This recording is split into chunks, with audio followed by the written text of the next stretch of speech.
So in 2004, I took out a loan for $155,000 and bought this place as a commercial space.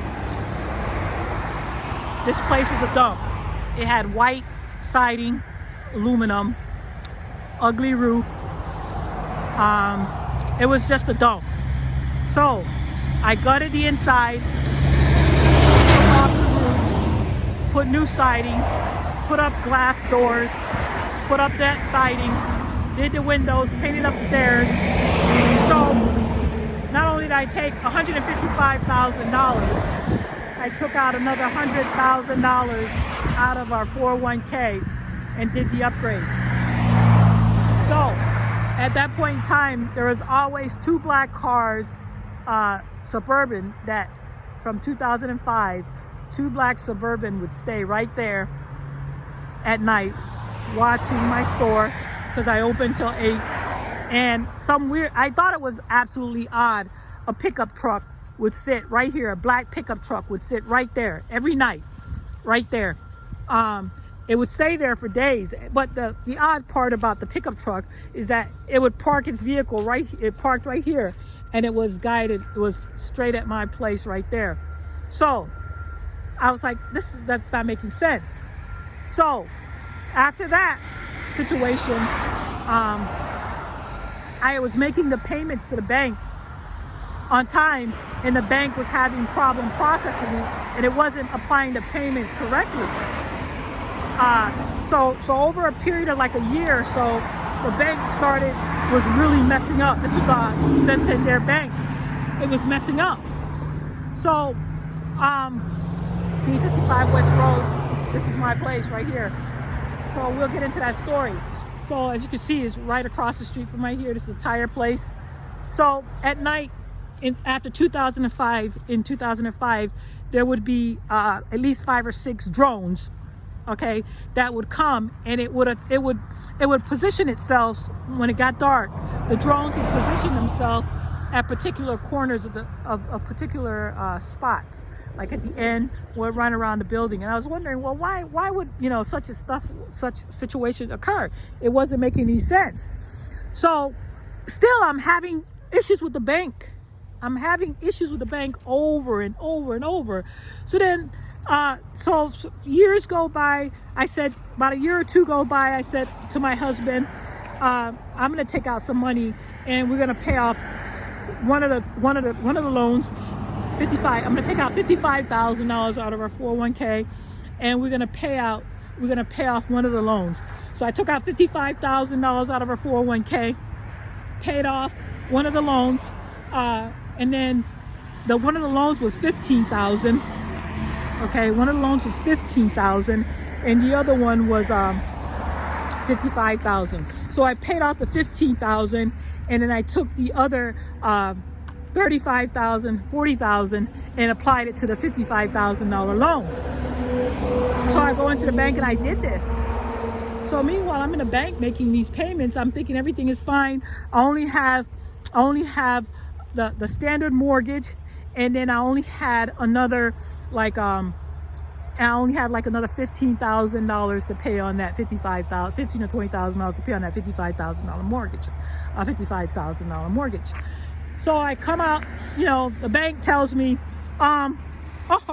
your loan your credit line that's for $15,000 is overdue, and you haven't made payments on it. I'm like, what are you talking about?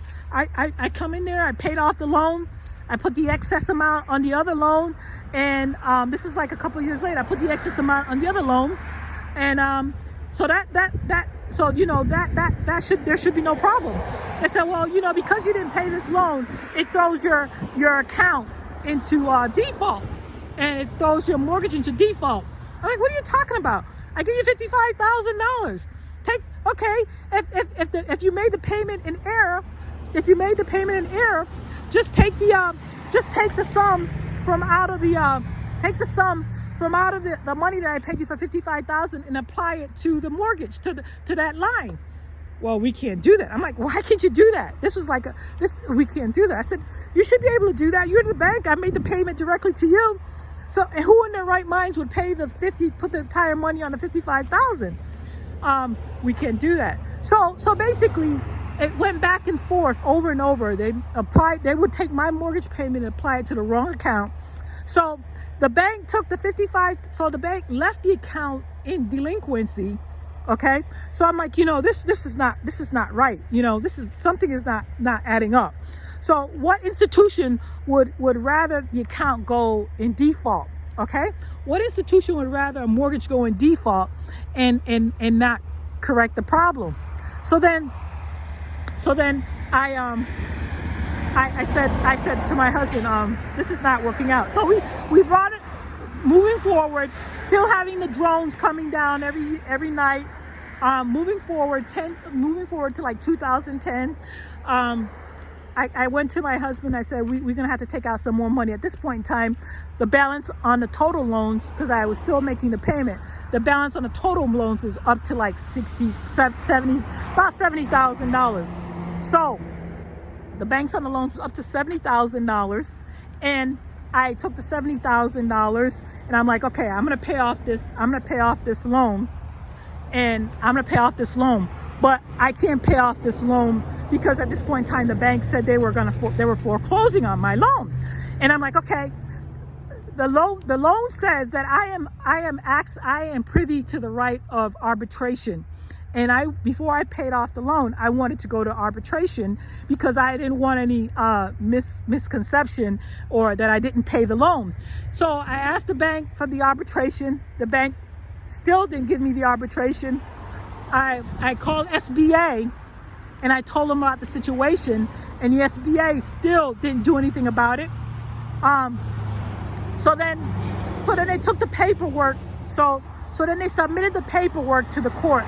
The court filed the paperwork in the town of Rockville, which is Vernon, the court system in Vernon. And I was like, okay, so the court says they're filing a case against me and my business. The bank said that I owe them $67,000 and I need to make the payment. I said, okay. So I spoke to a clerk in the office, in the court system, and I didn't have the actual money to get an attorney. So the clerk in the office tells me, this is what you need to do. Submit this documentation with all the writing and tell them that you're here to represent yourself, okay? That you're here to represent yourself and that you're here to stake the claim, and you want to be able to be presented at the court case, okay? And so what I did is I filled out the documentation like the court clerk tells me.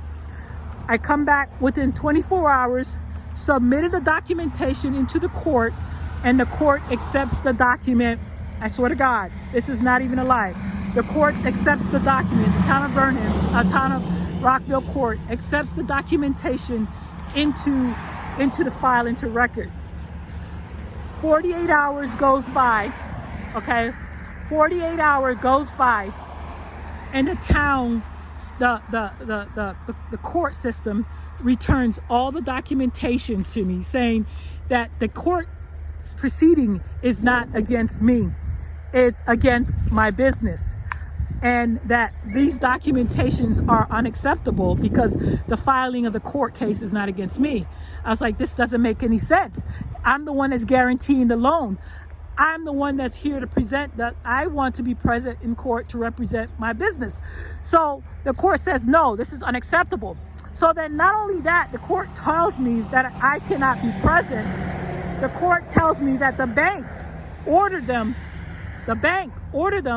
to not have me present, and any proceeds, okay, any proceeds from the sale, in excess of the sale, will go directly to the bank.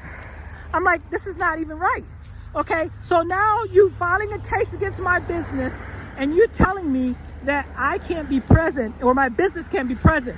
So meanwhile, I still had the $70,000 in our hands, in possession, and the court telling me that no, you can't pay this debt and you don't have the right to pay the debt, but yet the court is submitting a file. No, I was an LLC, so technically I'm legally the one that guaranteed the funds. So the court could not say that I couldn't pay the debt. So, but the courts was in cahoots with the town and the police department and the bank. So meanwhile, I still have possession of my real estate, and I'm still coming here back and forth inside, and I'm going inside here in there. And then one day I called, that they couldn't sell it because I still have possession, and I was never taken to court. Okay, I never even had a court date. Okay, so how is this even possible? I never had a court date. I never left possession of my house. So I go in, this is collusion, right? So I come in one day into my commercial space, walked in, and I'm like, this is not right. Somebody's been in here, okay? Somebody's been in here. So I call the town of Ellington police, and they come by and they take a look. I called them 3 times. I'm like, nothing was wrong, but I'm like, something wasn't right. At that point in time, I'm going back and forth with the banks, and I had problems. I was like, I didn't know what type of business I wanted to move in there, but I knew I was going to put a new business in there. So, the police comes out, they take a look at the place, and, they said nothing, So another time comes by, I come by my place, and I was still mowing the lawn and still doing everything going on. Note that I still never had court hearing, calling SBA and telling them about the situation. So another time comes by, a couple of times comes by, I still notice the situation. I call the police again. So about a third time I come by with my car right here, and I go into my place. I open the door, okay? I go into my place and I open his door, and at this point in time I came by there with another man because I was doing some upgrades to the place, okay? I was doing some upgrades to the place. I was trying to get downstairs all set because I didn't know what type of business I was going. And I had this man, a worker came by, and he was there with his wife. And I go in there and I open it and I'm going in there. So then as I'm going in, as I'm in there, some guy comes in. This is me in there. As I was in there, some guy comes in and says, what am I doing here in this place? I'm like, what do you mean what I'm doing here in this place? I own this place. I've owned this place since 2004. I'm like, what are you talking about? So no, the police came by 3 other times before, okay? I said, I own this place. He says, well, no, you don't. I said, yes, I own this place. I've been here before. I've been here since 2004.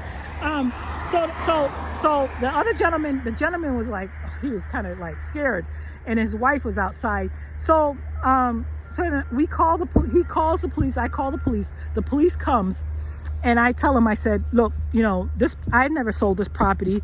I still own possession of this property. I've never gone to court. There's no sale on the property in any shape or form. There was no bank sale. There was no real estate sales. I've been coming here every day now, and I've called you. I've been coming here every day now, and I've owned this possession for as long as I've known. And the police says, well, I need to see your driver's license. That they know I own the spot. I need to see your driver's license. I need to see your this. And then he asked the guy, I said, well, can you show me the bill of sales that you purchased? Can you show me? The guy didn't have any transactions of ownership. Okay, he didn't have a bill of sales. He didn't have anything on record. But then the police goes in and he looks at the record in Ellington, and the record still shows AGME Enterprises the owner, but somehow his name was on the property. I'm like, what do you mean his name is on the property? So he got the records, and the record showed some part of him owning it, but I don't know how he got his name on the property.